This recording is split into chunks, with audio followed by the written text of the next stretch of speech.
हमारी खुदावन यीशु की अंजील मुक़द्दस मत्ती के मुताबिक उसका 21वां बाब 28 से 32 आयत तक। उस वक्त यीशु ने सरदार काहिनों और कौम के बुजुर्गों से कहा, तुम्हारा क्या ख्याल है?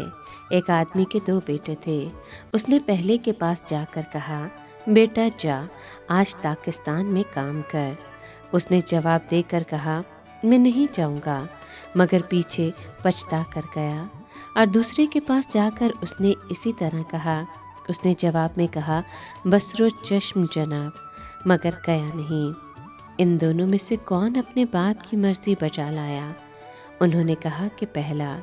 यीशु ने उनसे कहा, मैं तुमसे सच कहता हूँ कि मुहस्सल और कसबियाँ तुमसे पहले खुदा की बादशाही में दाखिल होती हैं, क्योंकि यूहन्ना रास्ते की राह से तुम्हारे पास आया और तुमने उसका यकीन न किया, मगर मुहस्सलों और कसबियों ने उसका यकीन किया। और तुम ये देखकर बाद में भी ना पछताए कि तुम उसका यकीन कर लेते।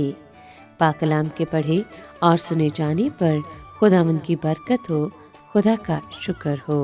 अजीज दोस्तों, सरदार काहिन और कौम के बुजुर्ग यूहन्ना की ईमान और तौबा की बुलाहट को मानने से इनकारी थे।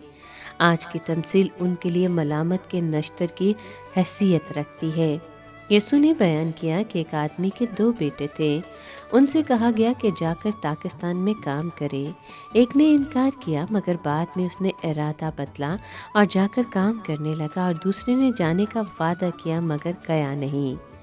जब यीशु ने पूछा कि इन दोनों में से कौन अपने बाप की मर्जी बचा लाया, तो मजहबी लीडरों ने कहा पहला, और यूं नादानिस्ता अपने ऊपर इल्ज़ाम लगाया।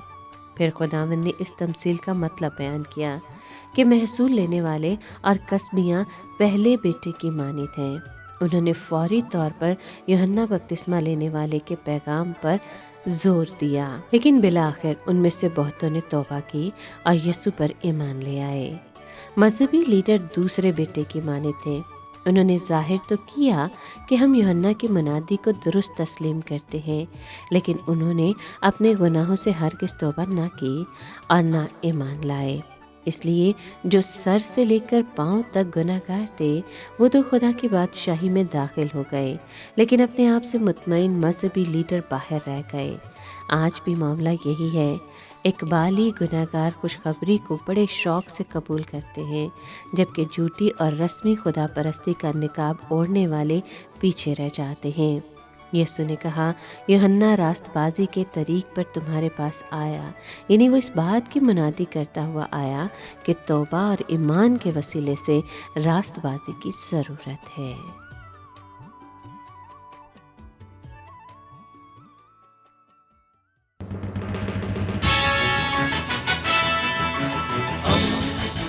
दोस्ती का पैगंबर, रेडियो वेरितास एशिया।